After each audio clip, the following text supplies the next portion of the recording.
Hello everyone, welcome to pharmacy class. मैं हूं विशाल and today we are going to learn purification of colloidal dispersion. Colloidal dispersion को purify करना. So first we will understand what is colloidal dispersion and why there is a need to purify and different method to purify colloidal dispersion. Before introducing the methods and the colloidal dispersion, let's understand some basic phenomena of our body. जैसे कि हमारी body में blood होता है और blood में भी कई सारे जो इम्प्योरिटीज होती हैं वो आ जाती हैं, लेकिन ब्लड हमारा जो प्यूरिफाई होता है वो कैसे होता है? किडनी के थ्रू. किडनी के थ्रू आपका जो ब्लड है प्यूरिफाई होता है और प्यूरिफाई होने के बाद में जो फिल्ट्रेशन जब हो जाता है तो उसमें आपका जो स्मॉल आयन होते हैं, आपके इलेक्ट्रोलाइट होते हैं, स्मॉल मॉलिक्यूल हो गया जैसे यूरिया, ग्लूकोज और अदर हार्मफुल इम्प्योरिटीज जो है फिल्टर आउट हो जाती हैं. तो ब्लड का एग्जांपल हमने यहाँ क्यों लिया? जो आपका ब्लड है that is also a colloidal range particle.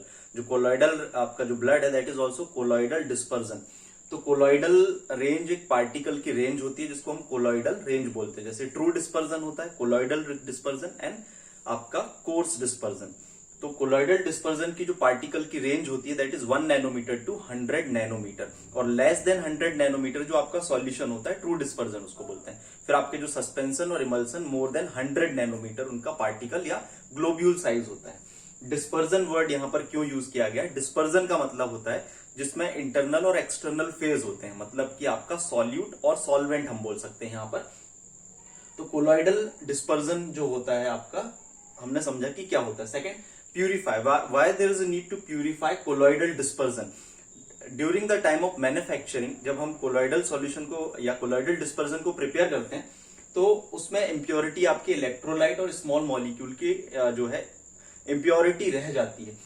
To free from that impurity, उस impurity से colloidal dispersion को free करने के लिए हम जो है इनको purify करते हैं. अब जो है कि इससे होगा क्या? That will enhance the stability of colloidal dispersion. वो कोलॉइडल डिस्पर्जन की स्टेबिलिटी को बढ़ा देगा. क्यों? क्योंकि आपके जो इलेक्ट्रोलाइट हैं दैट में इफेक्ट द स्टेबिलिटी ऑफ आपका कोलॉइडल डिस्पर्जन. और ये क्वेश्चन भी आपको पूछा जाता है एग्जामिनेशन में, effect of electrolyte to the stability of colloidal dispersion. तो इसका अलग से वीडियो है जो कि मैंने बनाया हुआ है ऑलरेडी, तो आपको डिस्क्रिप्शन में लिंक प्रोवाइड कर दूंगा. और कोलॉइडल डिस्पर्जन के बारे में भी डिटेल्ड वीडियोस हैं. फिर उसके बाद में हम बात करें मेथड. हाँ, इसमें ज्यादातर हम एक और जो क्वेश्चन कॉम्पिटिटिव एग्जाम के पॉइंट ऑफ व्यू से पूछा जाता है कि कोलॉइडल डिस्पर्जन के जो पार्टिकल होते हैं means that particles can not be passed through. उन पार्टिकल को हम किस मीन्स पर्टिकुलर बेस के थ्रू हम पास नहीं कर सकते. ध्यान में रखना, मेम्ब्रेन मतलब जो मेम्ब्रेन होती है सेमी परमिएबल मेम्ब्रेन से कोलॉइडल पार्टिकल पास नहीं हो सकते, क्रॉस नहीं हो सकते हैं. ध्यान में रखना है आपको. फिर मेथड कौन कौन सी होती है? डायलिसिस, इलेक्ट्रोडायलिसिस, अल्ट्राफिल्ट्रेशन और ultra centrifugation. There are many more methods but these 4 methods you need to write in examinations. इन 3 या 4 मेथड्स को आपको एग्जाम्स में एक्सप्लेन करना है. Now will understand the different method. First, dialysis method. क्या होता है डायलिसिस मेथड में? यदि हम बात करें आयन और मॉलिक्यूल्स को जो है फिल्टर करना है और कोलॉइडल डिस्पर्जन को फिल्टर करना है तो यहां पर जो है डिफ्यूजन प्रिंसिपल यूज करते हैं और by the diffusion through semi permeable membrane जो है हम आयन और मॉलिक्यूल्स को फिल्टर या प्यूरिफाई कर लेते हैं कोलॉइडल डिस्पर्जन को. इसमें जो आपकी मेम्ब्रेन यूज होती है दैट इज सेलोफेन और पार्चमेंट पेपर होता है. अब ये क्या होता है? इसमें जो आपका मेम्ब्रेन होती है ये इसमें क्या होता है? दे कंटेन या they have very fine pores. उसमें छोटे छोटे पोर्स होते हैं, होल होते हैं that permit the passage of small ion like sodium and chloride. जो स्मॉल आयन के पैसेज को परमिट तो करता है और small molecule like glucose and urea and prevent the passage of colloid. और कोलॉइड के पैसेज को प्रिवेंट मतलब कोलॉइड के ट्रांसफर को या मूवमेंट को प्रिवेंट कर देता है. और हमारा जो पर्पस है यही है कि कोलॉइडल डिस्पर्जन जो है प्योर रहे और बाकी चीजें जो उसमें से पास आउट हो जाए. यदि हम एक एपरेटस की बात करें डायलाइजर की या तो डायलिसिस के लिए जो एपरेटस होता है कोलॉइडल डिस्पर्जन, सबसे पहले हम देखें कि इसमें एक होलो ग्लास ट्यूब होती है. इस होलो ग्लास ट्यूब में हम क्या करते हैं, इसको आप प्रोसीजर के थ्रू भी बता सकते हैं.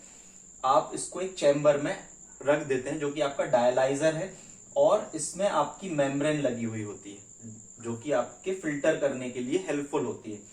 और कोलॉइडल पार्टिकल्स को हम इसमें ऐड कर देते हैं, कोलॉइडल डिस्पर्जन को. इसमें वाटर आउटलेट के लिए एक पार्ट होता है और वाटर इनलेट के लिए एक पार्ट होता है। क्लैंप के थ्रू हम इस ग्लास ट्यूब को और मेम्ब्रेन को फिट कर देते हैं इसमें। और हाँ, जब हम इसमें फिट कर देते हैं और आपका जो वाटर होता है इसमें मूवमेंट करने लगता है, तो जो फिल्ट्रेशन जो होता है, कॉन्सेंट्रेशन डिफरेंस के कारण जो आपके आयन होते हैं वो फिल्टर होके मेम्ब्रेन के थ्रू बाहर आ जाते हैं, बट कोलॉइडल डिस्पर्जन आपका यहीं रह जाता है। इस तरीके से क्या होता है, आपका कोलॉइडल जो होते हैं, प्योर कोलॉइड जो होते हैं आपके यहाँ पर रहते हैं, बाकी इंप्योरिटी पास आउट हो जाती है। तो अब ये जो डायलिसिस की मेथड है या कोलॉइडल प्यूरिफिकेशन की मेथड होती है, इस मेथड को हम एक ऐसा आइडेंटिफिकेशन पैरामीटर के तौर पे भी यूज कर सकते हैं टू डिफरेंशिएट डिस्पर्जन को डिफरेंशिएट करने के लिए। जैसे कोलॉइडल और ट्रू डिस्पर्जन है, जैसे हमारे पास में कोई सैंपल आया, वो कोलॉइडल है या ट्रू डिस्पर्जन है। यदि कोलॉइडल होगा तो कोलॉइडल पार्टिकल्स विल मींस यहाँ पर क्या हो जाएंगे, रुक जाएंगे, और बाकी यदि ट्रू डिस्पर्जन होगा तो यहाँ कुछ नहीं बचेगा। तो एक आइडेंटिफिकेशन पैरामीटर के तौर पे भी हम यूज कर सकते हैं। फिर डायलिसिस प्रोसेस में आपको टू जो है टर्म सुनने को मिलेंगी, डिफ्यूजेट और डायलाइजेट। ये आपको नॉर्मल कॉम्पिटिटिव एग्जाम्स में भी पूछा जा सकता है। तो डिफ्यूजेट क्या होता है, सॉल्यूशन इनसाइड मेम्ब्रेन, जो मेम्ब्रेन के इनसाइड जो सॉल्यूशन है उसको हम बोलते हैं डिफ्यूजेट। और dialysate solution inside membrane, diffusate solution outside membrane, जो मेम्ब्रेन के आउटसाइड में। डिफ्यूजेट वो होता है जो आपका ये वाटर भरा हुआ है, जो कि हम एज अ फिल्ट्रेशन के लिए हेल्प के लिए यूज कर रहे हैं, that is diffusate. And dialysate solution inside the membrane, जो मेम्ब्रेन के इनसाइड सॉल्यूशन उसको हम बोलते हैं डायलाइजेट। फिर हम बात करते हैं इलेक्ट्रोडायलिसिस, सेकंड मेथड। तो electrodialysis is similar to the simple dialysis method. Here what we use that is similar to the diffusion but enhanced by the applying potential difference। हम यहाँ पर दो इलेक्ट्रोड का यूज करते हैं, और इलेक्ट्रोड का यूज करने से जो आयन है वो आपके क्या होते हैं, प्लस माइनस चार्ज होते हैं।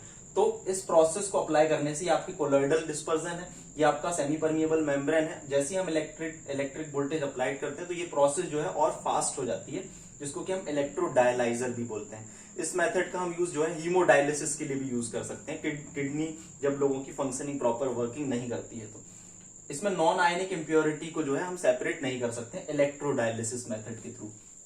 Now we will talk about the ultra filtration. Ultra filtration में हम क्या करते हैं, ऑर्डिनरी फिल्टर पेपर की बात करें तो फिल्टर पेपर से कोलॉइडल पार्टिकल इजीली पास हो जाते हैं।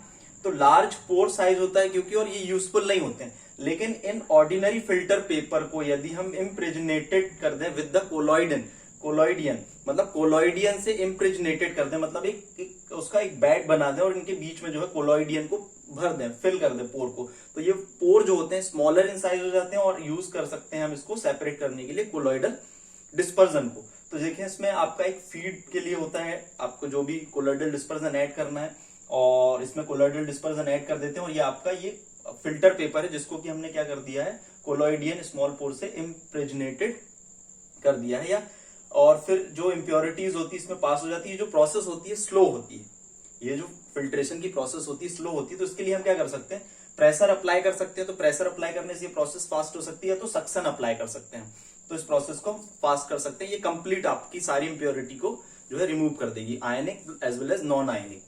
फिर हम बात करें अल्ट्रा सेंट्रीफ्यूगेशन। तो अल्ट्रा सेंट्रीफ्यूगेशन क्या होती है, ये सेंट्रीफ्यूगल फोर्स के प्रिंसिपल को यूज करते हैं। इसमें हमें सेंट्रीफ्यूज एक एपरेटस होता है, उसमें इस तरीके के ट्यूब्स होते हैं। उन ट्यूब्स में हम कोलॉइडल डिस्पर्जन को फिल कर देते हैं और उस एपरेटस में सेट कर देते हैं, और हम उसको जो है आपका एपरेटस होता है उसको ऑन कर देते हैं। तो सेंट्रीफ्यूगल फोर्स के कारण ये जो ट्यूब्स हैं हाई स्पीड में रोटेट करती हैं, जिसके कारण एक ग्रेविटेशनल और सेंट्रीफ्यूगेशन फोर्स के कारण कोलॉइड रेंज के पार्टिकल्स जो होते हैं वो सेटल डाउन हो जाते हैं, और जो इम्प्योरिटी रहती है वो आपका जो सॉल्यूशन है, जो सॉल्वेंट है, उसी में रहती है। तो इस तरीके से ये प्रोसेस जो है यूटिलाइज कर लेते हैं हम सेपरेशन के लिए। Now the most important it will talk about the application of purification. ये फार्मास्यूटिकल फील्ड में कोलॉइड के प्यूरिफिकेशन के एप्लीकेशंस क्या है। तो फार्मास्यूटिकल एप्लीकेशन इसका है कि ये एज अ मॉडल के तौर पे जो डिफ्यूजन डायलिसिस की मेथड है एज अ मॉडल के लिए यूज होती है to explain principle of diffusion. Diffusion के प्रिंसिपल को एक्सप्लेन करने के लिए एज अ मॉडल के तौर पे हम यूज कर सकते हैं। फिर हम बात करें ड्रग प्रोटीन बाइंडिंग। जब हम बॉडी में कोई भी ड्रग को देते हैं तो ज्यादातर ड्रग्स जो होती हैं प्रोटीन से बाइंड कर लेती हैं और एक कॉम्प्लेक्स फॉर्म कर लेती हैं। तो ड्रग प्रोटीन बाइंडिंग की स्टडी करने के लिए भी कि कितने अमाउंट में कोई ड्रग प्रोटीन से बाइंड होती है, हम इस जो है इस मेथड को यूज कर सकते हैं, डायलिसिस मेथड को यूज कर सकते हैं और डिफ्यूजन प्रिंसिपल को, क्योंकि आपकी जो ड्रग्स होती हैं वो आयोनिक होती हैं और स्मॉल मॉलिक्यूल होते हैं, तो वो इजीली पास हो जाते हैं आपके मेम्ब्रेन से। लेकिन जब प्रोटीन के साथ कॉम्प्लेक्स बना लेते हैं तो प्रोटीन कॉम्प्लेक्स मॉलिक्यूल होते हैं और लार्ज होते हैं, लार्ज मैक्रोमोलिक्यूल्स होते हैं, they are not easy to pass from the membrane. So इस तरीके से जो ड्रग कॉम्प्लेक्स होगा वो ऊपर रह जाएगा ऐसा कोलॉइडल रेंज में, और आपका यदि जो ड्रग बाइंड नहीं हुई है वो बाहर आ जाएगी। तो इसका कॉन्सेंट्रेशन का हम जो है स्टडी करके ये पता लगा सकते हैं। फिर आपका haemodialysis, that is a very important technique जो आज की डेट में आर्टिफिशियल जो हम बोलते हैं किडनी के तौर पर हम यूज कर सकते हैं, ब्लड प्यूरिफिकेशन के लिए, हीमोडायलिसिस के लिए यूज कर सकते हैं। तो this was the idea about the purification of colloid dispersion.